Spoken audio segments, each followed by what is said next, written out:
Oke, masih dengan Profesor Kardus, tak berijazah tapi jenius. LHC atau Large Hadron Collider merupakan akselerator partikel tipe sinkron terbesar di dunia. Perangkat ini digunakan untuk mengakselerasikan beam partikel hingga hampir mendekati kecepatan cahaya sebelum nantinya berkas-berkas partikel akan bertumbukan satu dengan yang lainnya di simpang pertemuan dua jalur sinkron. Ya, LHC memiliki panjang lintasan 27 km, terdiri dari dua jalur berkas partikel yang bergerak berlawanan, di mana di beberapa titik jalur tersebut dipertemukan agar dua berkas partikel atau partikel beam yang diakselerasikan saling bertumbukan. Tempat pertemuan dua jalur merupakan area detektor partikel beroperasi. Ada banyak detektor di LHC. 4 diantaranya merupakan detektor utama dengan ukuran yang sangat besar, yakni ALICE, ATLAS, CMS, dan LHCb. Di mana detektor-detektor LHC difungsikan untuk menganalisis, merekam, mengukur, dan memvisualisasikan berkas partikel yang bertabrakan dalam bentuk data komputasi yang super detail. Detektor tersusun dari kalorimeter yang terbuat dari paduan logam, tungsten, tembaga, timah, juga liquid argon yang dijaga pada suhu minus 184 derajat Celcius. Kalorimeter berfungsi untuk menyerap dan meredam pancaran partikel yang saling bertabrakan, di mana di berbagai bagian kalorimeter terdapat sensor pengukur super sensitif untuk mendeteksi suhu, ukuran, berkas, energi, gaya, dan akselerasi yang dihasilkan, yang nantinya akan divisualisasikan membentuk input data komputer. Sebelum para ilmuwan akan mengidentifikasi dokumentasi visual yang terekam ketika dua berkas partikel bertumbukan dan hancur. Ya, dalam konten sebelumnya Profesor Kardus telah mengulas cara kerja LHC ataupun sistem manajemen CERN. Silakan teman-teman cek di playlist Profesor Kardus sebelumnya. Dan kali ini yang akan Profesor Kardus bahas adalah tentang sistem superkonduktor dan medan magnet yang digunakan untuk mengendalikan berkas-berkas partikel di jalur lintasan utama LHC, terutama sistem magnet dipol dan quadrupol superkonduktor.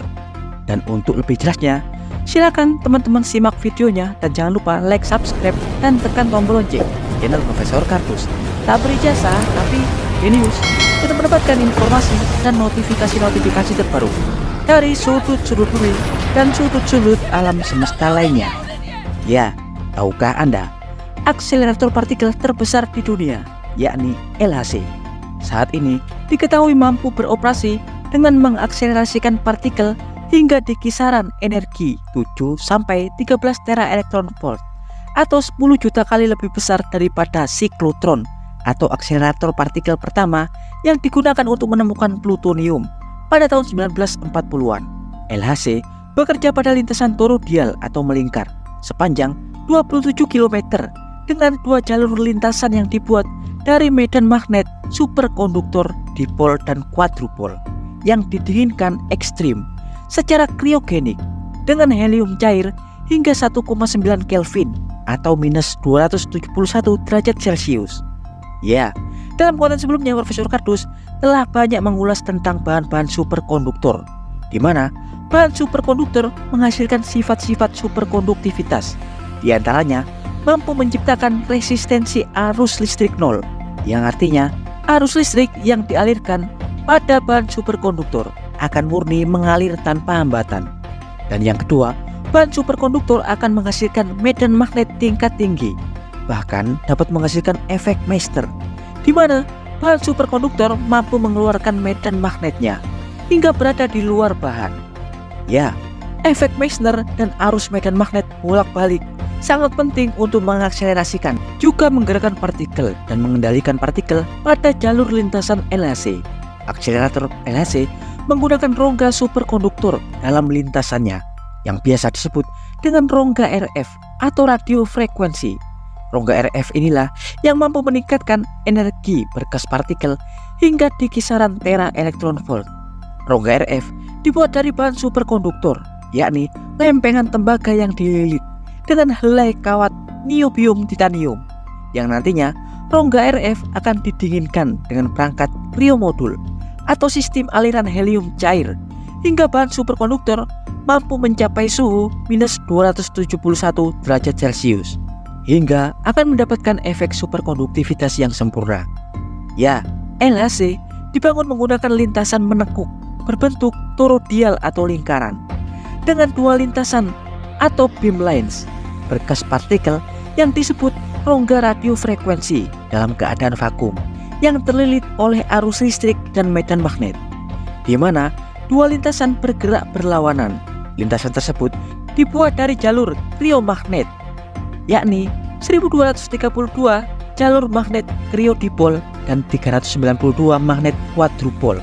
Jalur magnet kriodipol merupakan potongan modul tabung lintasan superkonduktif dengan panjang 15 meter dan berat 28 ton.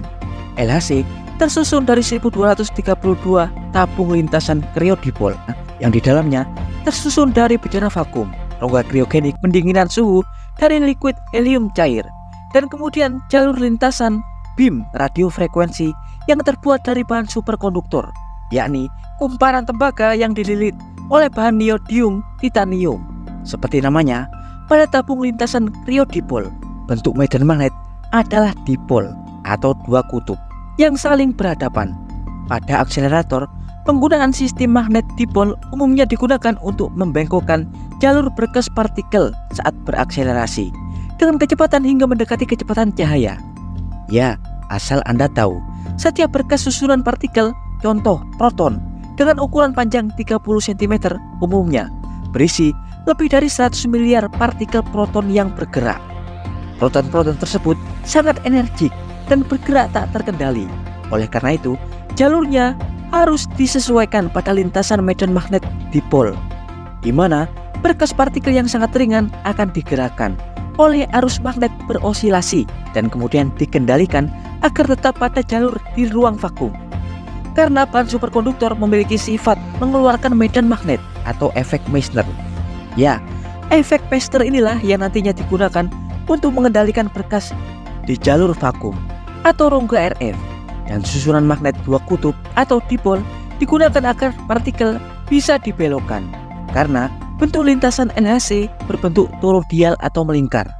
Tapi tak hanya medan magnet dipol, LHC juga disusun oleh lintasan kriogenik quadrupol atau empat kutub yang difungsikan untuk menjepit dan memfokuskan kumpulan partikel di tengah-tengah lintasan. Umumnya, jalur quadrupol diletakkan di dekat detektor partikel. Jadi, sebelum berkas partikel memasuki detektor, partikel-partikel akan difokuskan agar tidak tercerai-berai. Lintasan krio quadrupol memiliki jalur pemasangan medan magnet berbentuk empat kutub yang saling berhadapan searah empat penjuru mata angin. Proses inilah yang akan membuat berkas partikel akan terkonsentrasi di bagian pusat jalur dan tidak tercerai-berai sebelum kemudian akan masuk ke dalam detektor. Jalur quadrupol berjumlah 392 dengan panjang masing-masing antara 5 hingga 7 meter. Ya, produksi superkonduktor niobium titanium untuk rakitan lintasan dipol dan quadrupol diketahui dibuat dengan standar terbaik karena kumparan-kumparan dan medan magnet tersebut memiliki kekuatan 100.000 kali lebih besar daripada medan magnet di inti bumi. Produksi superkonduktor niobium titanium CERN dibuat oleh 3 perusahaan teknologi Jerman, Prancis, dan Italia.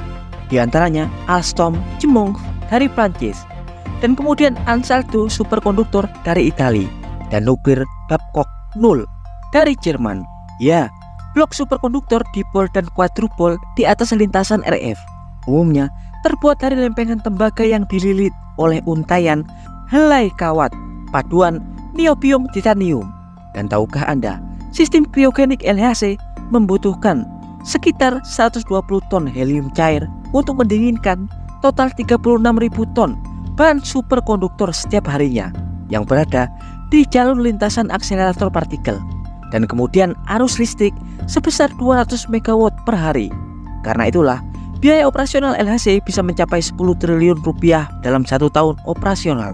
Ya, umumnya berkas-berkas partikel seperti proton dan ion-ion berenergi yang diakselerasikan akan diinjeksikan oleh sebuah tabung hidrogen kecil, di mana Atom-atom hidrogen nantinya akan dipecah-pecah melalui berbagai proses sebelum membentuk berkas partikel yang siap diakselerasikan, di mana berkas partikel dapat berakselerasi hingga 11.245 putaran per detik di jalur sepanjang 27 km yang dapat menghasilkan lebih dari 1 miliar tumbukan per detik yang terjadi di beberapa titik pertemuan lintasan atau detektor.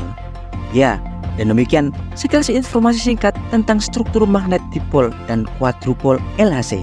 Profesor Kardus dari CERN Control Room mengabarkan.